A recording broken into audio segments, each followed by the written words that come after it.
Hello everyone, I hope I am audible and many congratulations for qualifying these two obstacles. PT is really tough these days, CSAT is very challenging and I think you guys are genius because you have qualified these two rounds, but the last one, which is the interview, is the biggest barrier and actually it is the decider also. For all the geography optional students and even the other students, I have few suggestions. One of the most important thing for interviews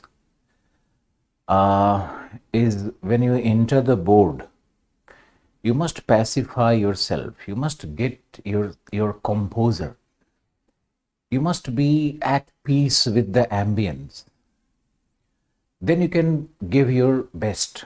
Otherwise, you will be fumbling, you will be having kind of a nervousness, some degree of nervousness. And it is very logical also because facing the interview board and facing all those grades all surrounding you and asking you questions, staring at you. So that creates some degree of nervousness. So I understand, I fully understand. I have been through all these processes in my life. But the most important thing is keeping your composure, keeping you still, keeping your head placid like an ocean.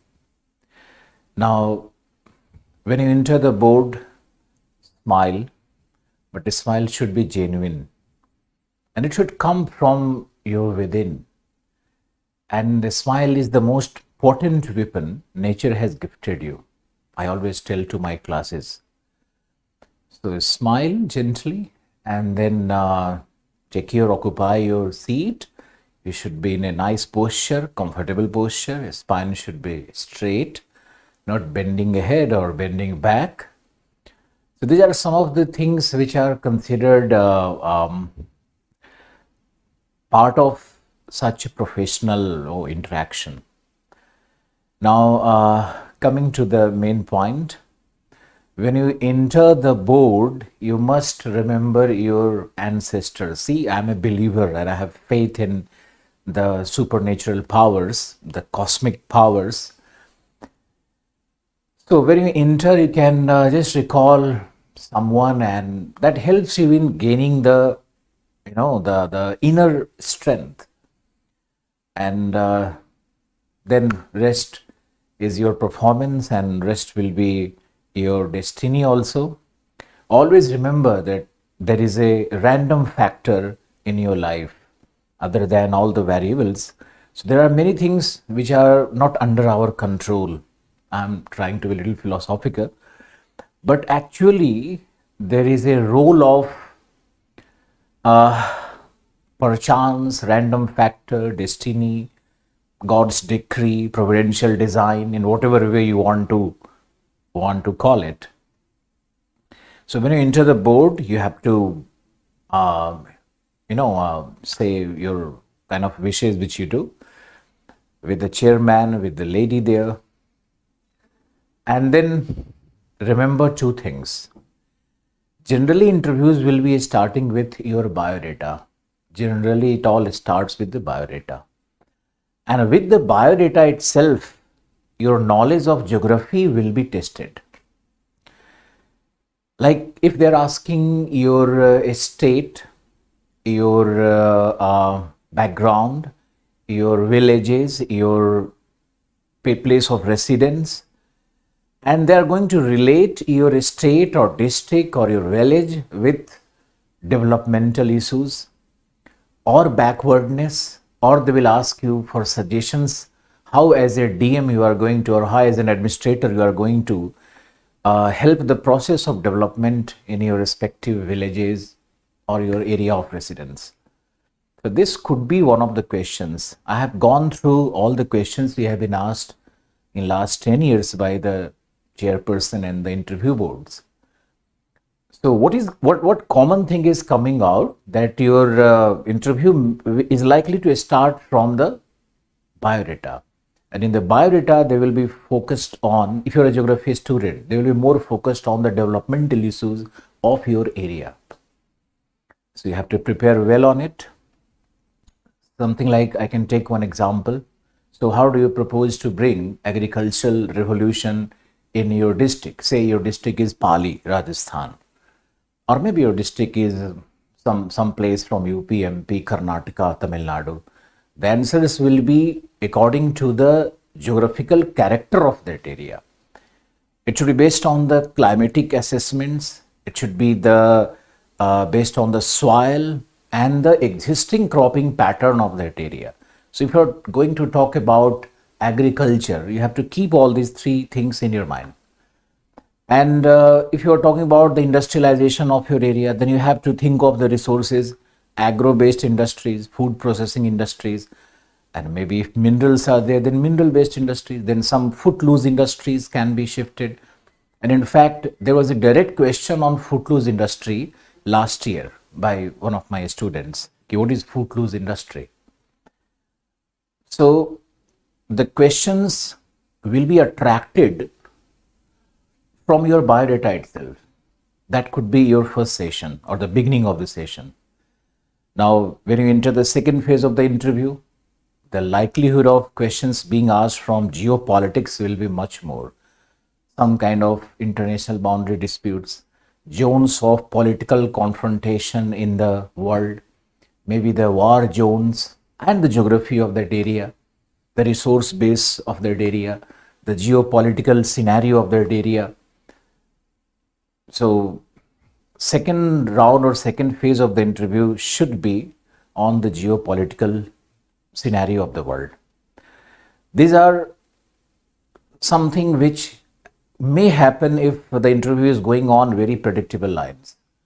But interviews are very unpredictable, and it all depends on that day, your stars, your constellations, and it also depends on the mood and the newspaper current affairs of those days.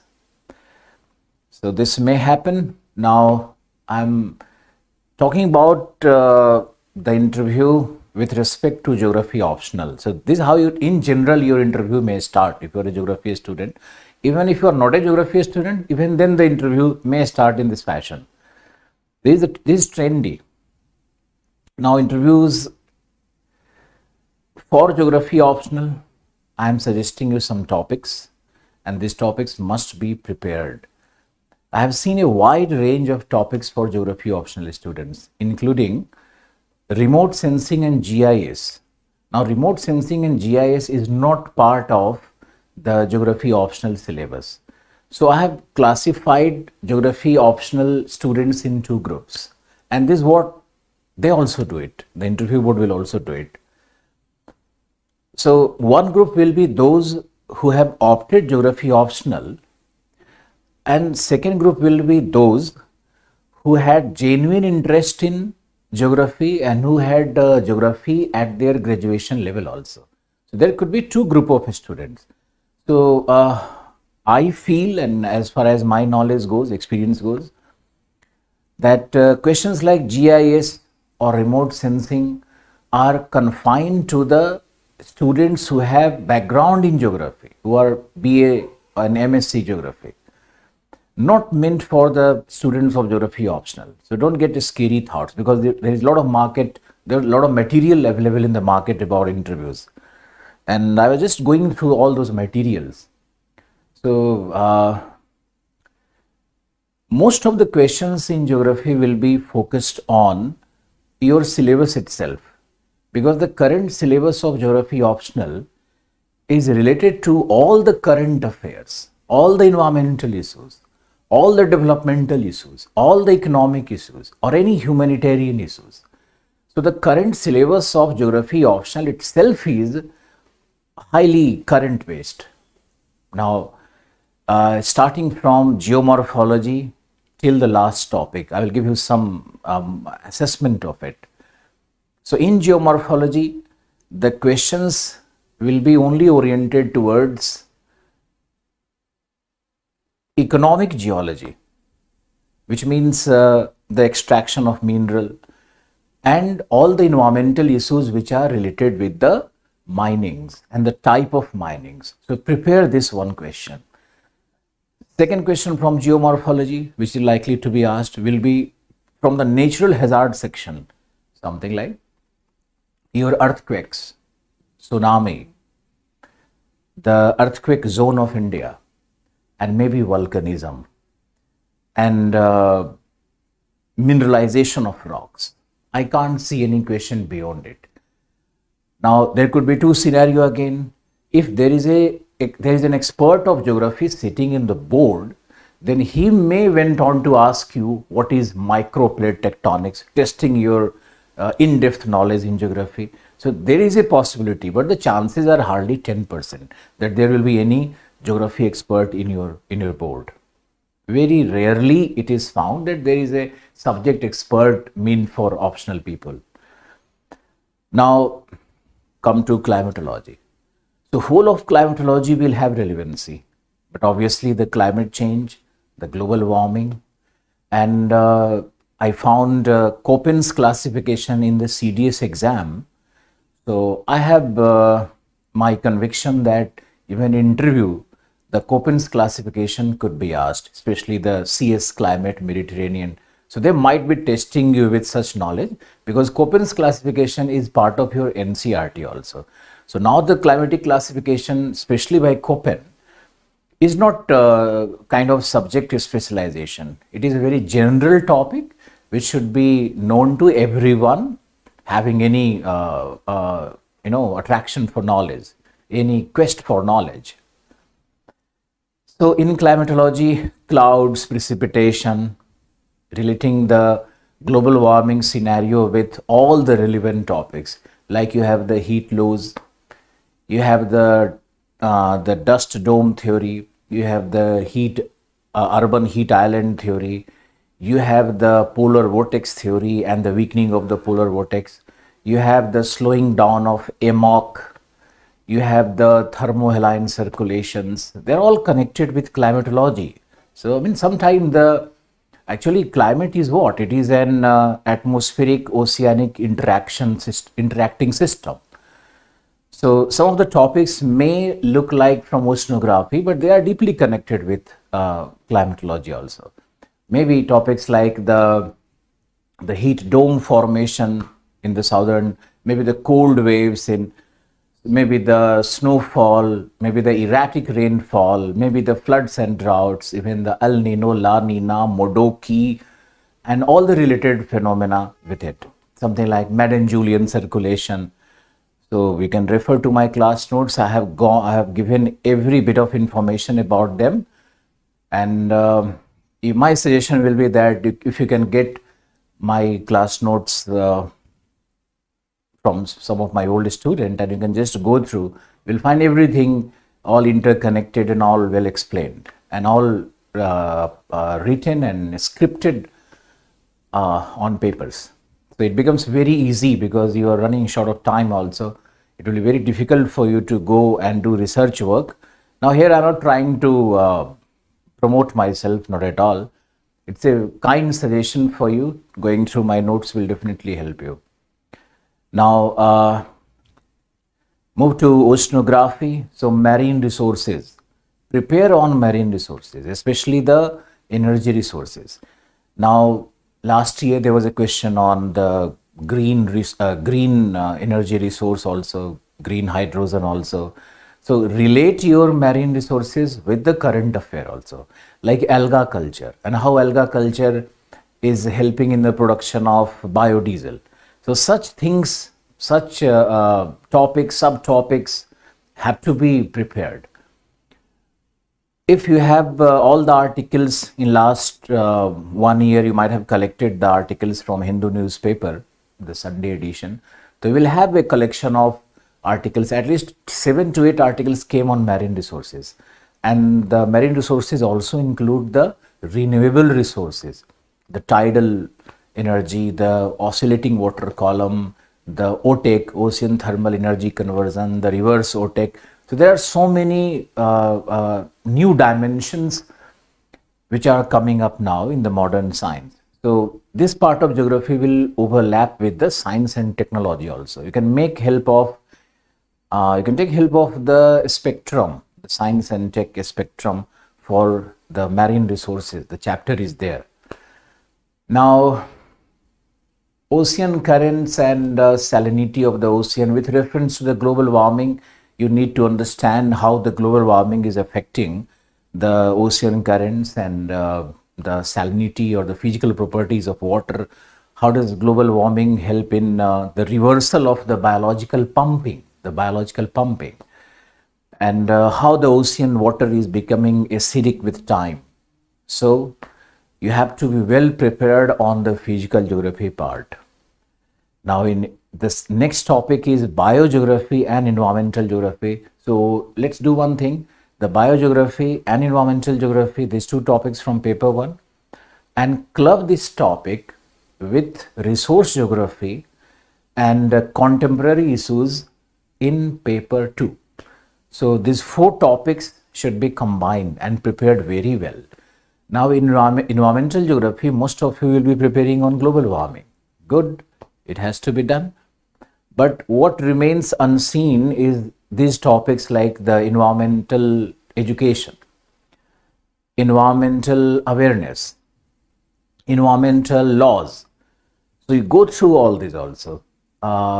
We provide excellent booklet handouts on it. So you can just go through the handouts and then you should be benefited, because in the interview the questions have really enormous range. They are not following any pattern.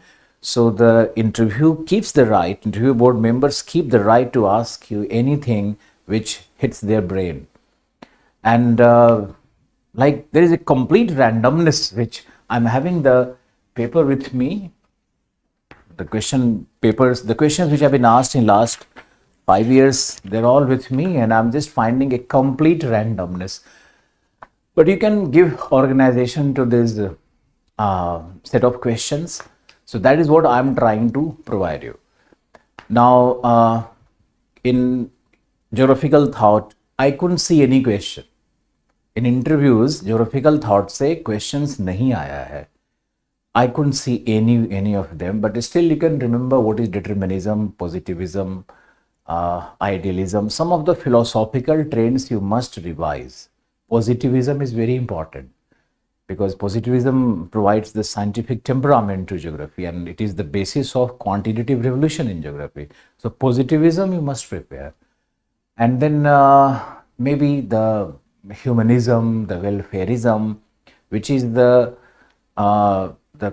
most significant philosophical trends in every subject now. Even economics is having welfare economics.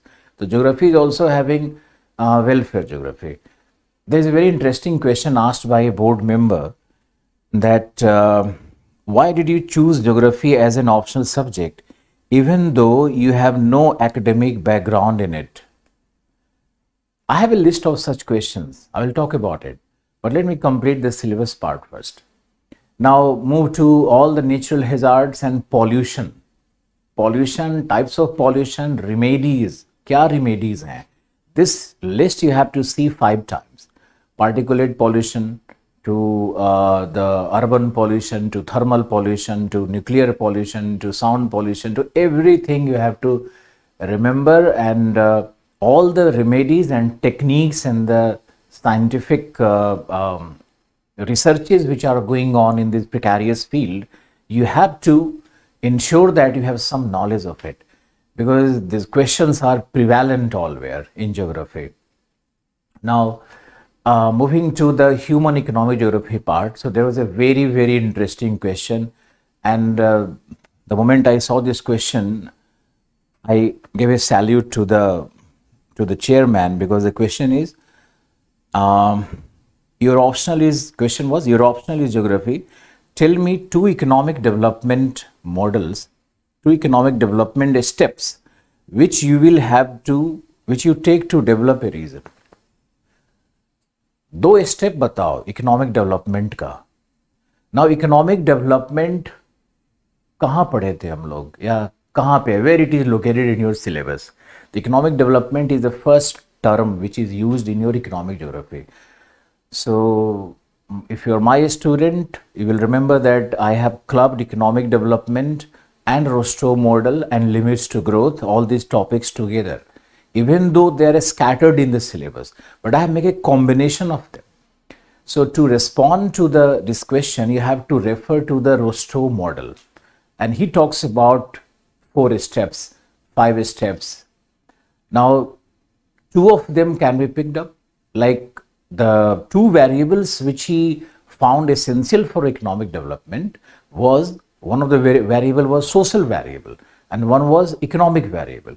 Now in the social variable, he wanted democratization, he wanted all the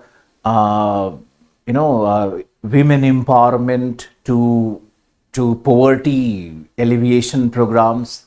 तो ये part बोलना होगा कि for development you have to act on the social variables. Social change is equally important to bring economic development. That part has to be focused. Then second, democratization, जो मैंने बोला, democratic governance, that is very important. Then one very significant part was technological development and scientific development. So until society has scientific temperament, and if science is being considered as the new religion of humanity, then only economic development is possible, because all the economically progressive groups have you can take example of Arab का एक example है कि there the economic growth is more, but economic development and human development is lacking. So even though money comes, economic development is not possible. So with profits, with economic gains, economic development doesn't come. Economic development के लिए तो भाई human indicators should be also flying, should be growing, and there should be a societal change. जैसे social well-being का concept है, physical quality of life है, scientific education है, social security है. So all these are required, then we call it economic development. Then I have always pointed out that economic development is a socialistic concept, not a capitalistic concept. So in this question, you have to respond to the asking member with the help of the Rostov's model. So they didn't ask you directly what is Rostov model, but Rostov model has been asked in disguise. All right, so there are so many questions. It's very difficult to discuss every one of them. But I will take up some 10 questions from this chart. I have selected 10 questions. But before that, I want to tell you something more. So from geographical thought, from economic geography, there have been questions indirectly. And from models and theories, I could not see any question. Like we have so many models in geography. Economic models are there, humanistic models are there, physical models are there.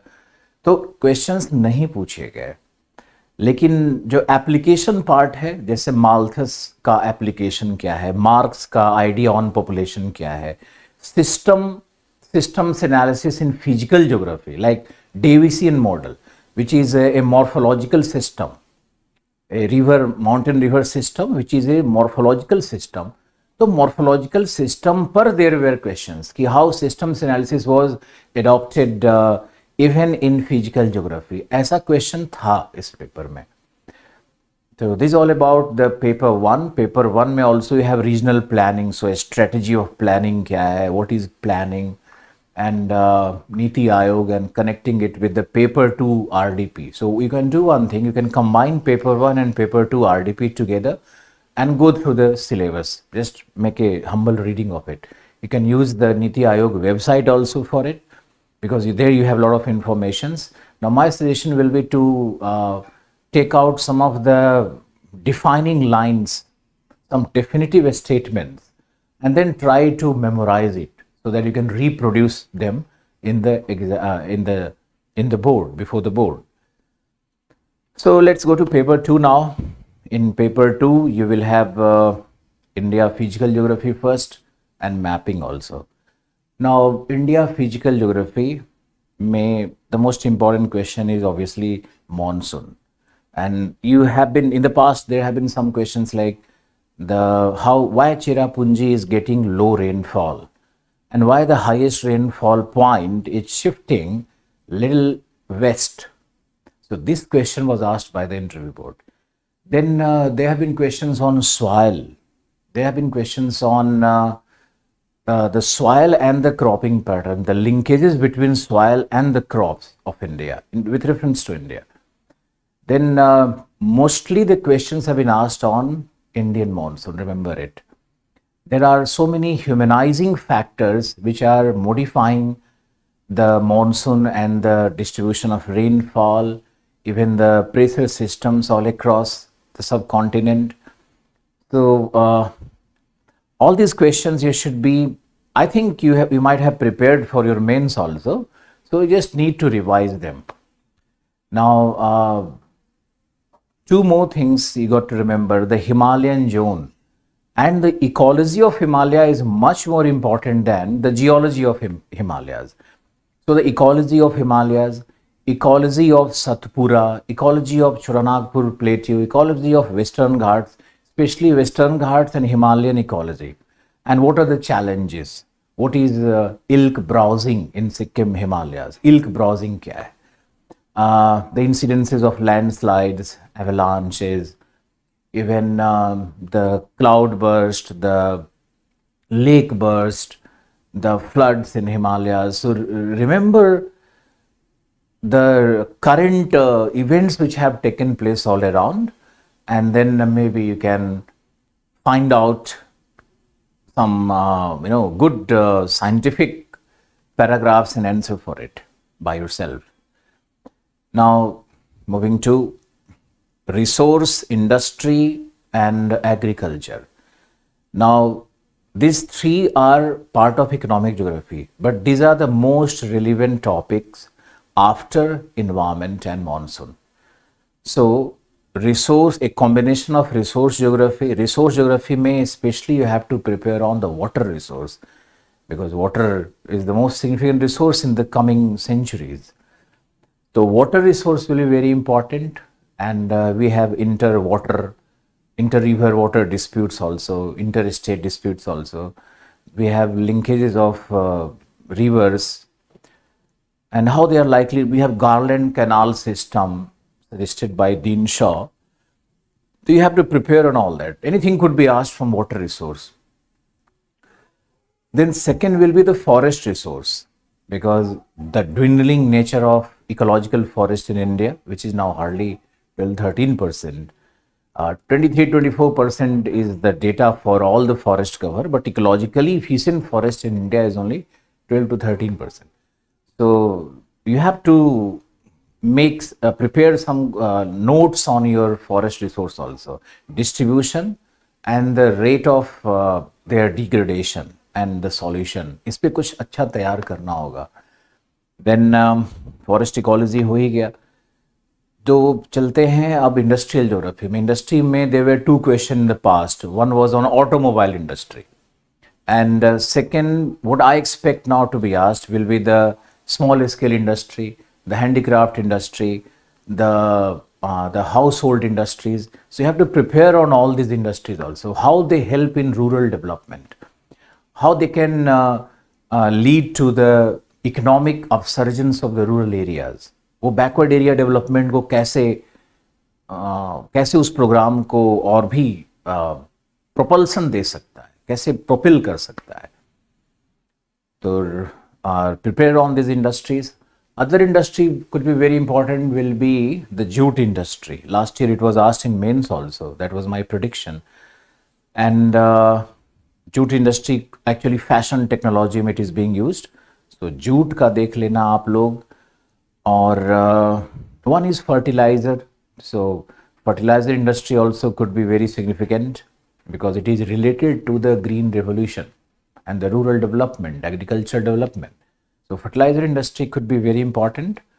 Now moving to the rest part of the syllabus. Baki parts में you have agriculture. So one of the questions which is always attracting me is agroforestry, social forestry, urban forestry, community forestry, ecotourism. ये सब चीज़ों पे prepare करना है. They have to prepare well on all these relevant topics because they're all part of the governmental agenda, government programs का part है, policy का part है. So you have to prepare on all this. Maybe the static topics like agro-climatic reason, agro-ecological reason, just go through them once. But like questions have been asked in GS also, paper 3 also, questions were on crop diversification, crop concentration, crop density, crop intensity. So ye sub, everything you have to keep in your mind. At least remember the fundamentals so that if there is any chance of such questions being asked, you can respond to it. एकदम blank नहीं होना चाहिए, कुछ तो होना चाहिए बताने के लिए. Now let's move to the settlement geography. So maybe the slum and associated problems, maybe what is urbanization, what is suburbanization, what is metropolization, and how does metropolization and cosmopolitization is westernizing the Indian mass, and how we are losing our own culture and we are adopting to the new fashion, new culture, Western culture. Then maybe the difference between westernization and modernization. So how we should take up modern science but not the Western ethics. Our ethos are more relevant for human existence rather than the Western idea of life. So you can be asked such and dragged into such questions, remember. Now moving to settlement mein, I can't see anything more because most of the settlement geography is theoretical. So maybe problem-based questions could be asked from settlement geography and mostly from urbanization and slum. Now moving to the political geography. Now I'm telling you, prepare everything, every topic of political geography which is inscribed in your syllabus. So go through without any prejudice, go through everything. So every topic is important because topic begins with geographical basis of Indian federalism. Now there was an issue whether it is Bharat or India. So article 1 is union of a state, and Rahul Gandhi went on to quote this India as a union of a state without even knowing that his own grandmother Indira Gandhi once in 42nd amendment had added this term, India as a nation. So India is already a nation constitutionally. So ये अभी चल रहा है in the academia. These debates are there, so they could attract questions. So India as a federation, then what are the geopolitical conflicts along our borders? तो जो हमारे borders हैं वहाँ पे कहाँ issues हैं, boundary line के क्या issues हैं, सब refresh करो, revise करो आप. Then relationship of India with the world, relationship of India with the neighboring countries. You have to strengthen, prepare their historical backdrop also, and prepare on the current affairs also. So political geography is very, very significant. For for other students it will be IR, and for geography students it is simply political geography. Now more topics are there like the geopolitics of Indian Ocean. Now in geopolitics of Indian Ocean you have the role of India in the geopolitics of Indian Ocean, and then comes all the theories like the look east theory, the look west theory, the Gujarat doctrine, sab prepare karna hai. And then the string of pearl, the diamond necklace, whatever is prevalent, just go through everything. Anything could be asked. No conservative thoughts on geography syllabus.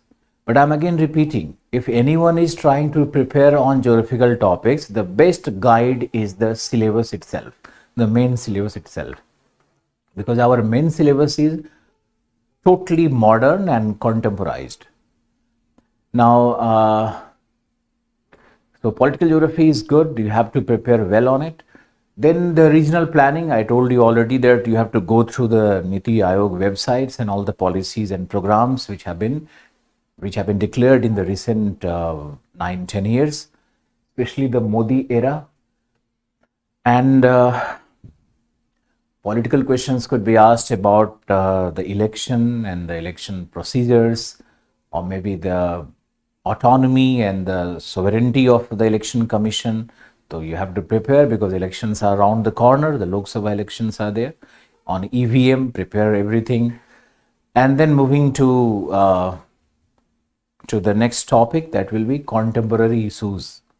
This is one final topic in geography which has every topic so relevant, starting with ecological issues in India. So you have to create a map of India and you have to try to find out that which parts of India are suffering from which hazards, or which climatic or physiographic or humanistic problems or developmental problems. सब देखना है उसमें. So you can do region wise studies also. Geography is the study of regions. Geography is the science of a space. Geography is the science of locations. This is how geography has been defined. Now moving to the other topics in contemporary issues. So you will find pollution to tsunami to earthquake to volcanism to environmental hazards to everything. So please go through them and prepare well on them. Now something which is much more important to be shared with you. Like as a student of geography, initially will get straight questions. Since you are student of geography optional, ऐसा question directly आता है कि since you are geography, so what is geography? क्या है geography? How does it help in administrative system? How your geography knowledge will help you to become a better bureaucrat?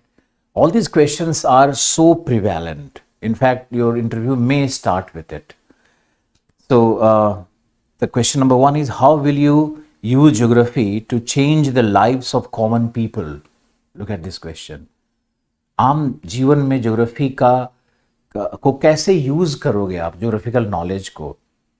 तो this question was very predictable, and last year I had trained some of my students, and this question can be best answered by putting 3 points forward. Geography is not a subject. Geography is a multidisciplinary congregation of various subjects. Geography is jack of all, master of none. A geographer does not specialize, but he knows everything about man and the related issues. So a geographer is one who knows a bit of geology, a bit of meteorology, a bit of oceanology, a bit of environment, and about economy, about industry, about developmental issues, about geopolitics, about the resources of the world. So he knows everything. And a bureaucrat needs to be a generalist, not an specialist. So I am a generalist who commands knowledge, a general knowledge on every discipline which humanity and science offers. And geography is a unique blend of science and humanity. So I have both temperaments, the scientific temperament as well as the human values in me. So a geographer is an embodiment of scientific temperament and the human values. कुछ इस तरह का answer देना चाहिए, और some practical answer could be also given, something like, sir, I can read the geohydrological map. I'm just giving you one incident, and I have information about soil and cropping. I have information about the physiography. I fully understand that how climatic conditions or weather conditions might change. So accordingly, I can have pre-preparation, and for all those things which has to be done for the development or the welfare of the society, people, कुछ practically apply करके भी दिखाना चाहिए. जैसे geohydrological map. So now, say you have to have hand pumps in your district. So you can read the geohydrological map, and you can accordingly ask the connected concerned authorities to go and settle the hand pumps in those areas. So that can be done with the help of geohydrological map. This is one incident, one example. You can have so many of them. तो कुछ इस तरह का answer करना चाहिए. एक और question है, your optional is geography, tell me economic development steps. वो तो मैंने बता दिया, we have already discuss this. What benefits geography offers to an administrator in governance and policy making? More or less the same thing. Policy making में we have regional planning. So we are already aware of the planning methods. We are already have knowledge of the strategies of planning. तो हमारे पास already regional planning एक topic है. And we know so many economic models of development by learning geography. जैसे the growth pole model, the growth foci model, the growth center model, the Rostow's model. There are so many models, locational models, the distance decay models. So you can just go on to tell them that we have a very theoretical evaluation of the growth models and growth patterns. So we can use them in policy making. And in fact, geographers are also always part of the policy making because they best know the physiography, the climate, and any policy has to be in consonance with the environment of that area. So without understanding the environment, without understanding the social environment, physical environment, no policies can be ever created. So this is how you have to respond. And taking few more questions. Why did you choose geography as an optional subject even though you have no academic background in it? So the best answer for this will be कि जैसे लोग कहते हैं कि मेरा interest था, but you have to say that when I saw the syllabus, I could see that whole realm of knowledge is resting with the geography syllabus.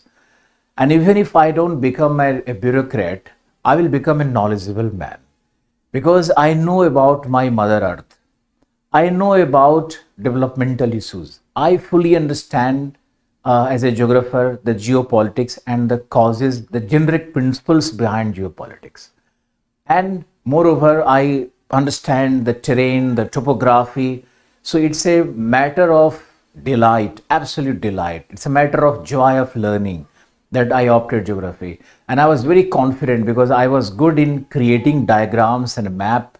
So I thought it will be very interesting for me to know geography and to know the environment, know the people. कुछ इस तरह का एक summary present करो.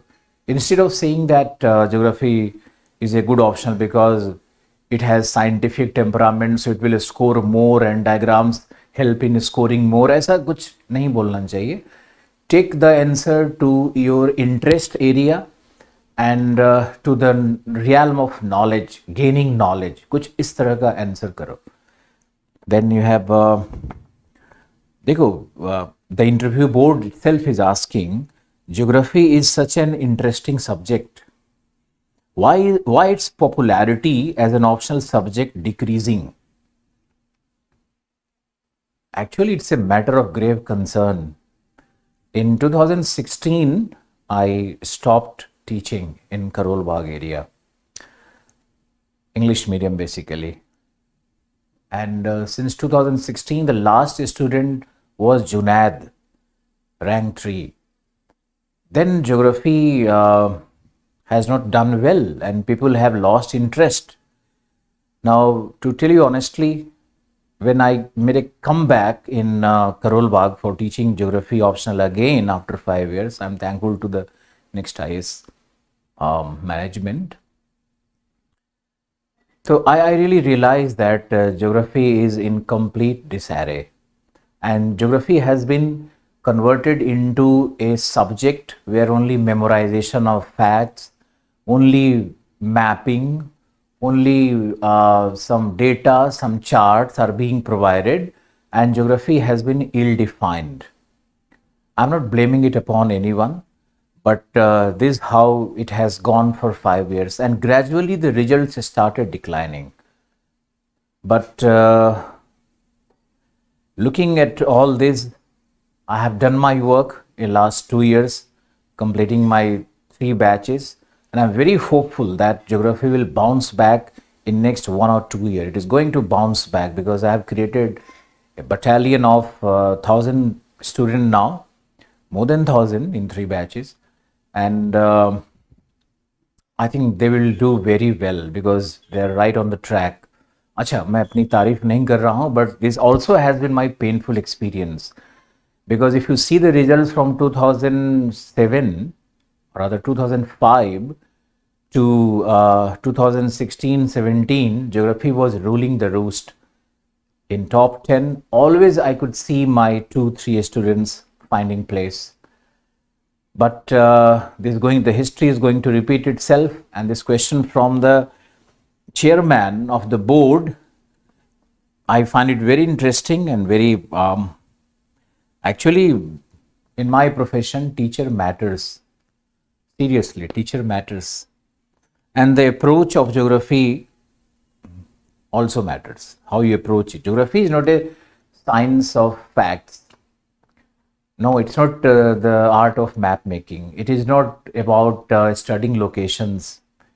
It's not about memorizing facts. It's all about learning the phenomena with the causative factors. So causes and consequences. This is how you have to learn your geography. We can discuss it later on. But this question was asked, so why it is popularity as an optional subject is decreasing? Chairman खुद ही कह रहे हैं कि geography is such an interesting subject, but why popularity is decreasing? Popularity decrease करने का क्या reason हो सकता है? The only reason is that suddenly the geography has been contemporized and questions are not asked from the traditional sector. So all these books which are present, which are available today, they all have lost their relevancy.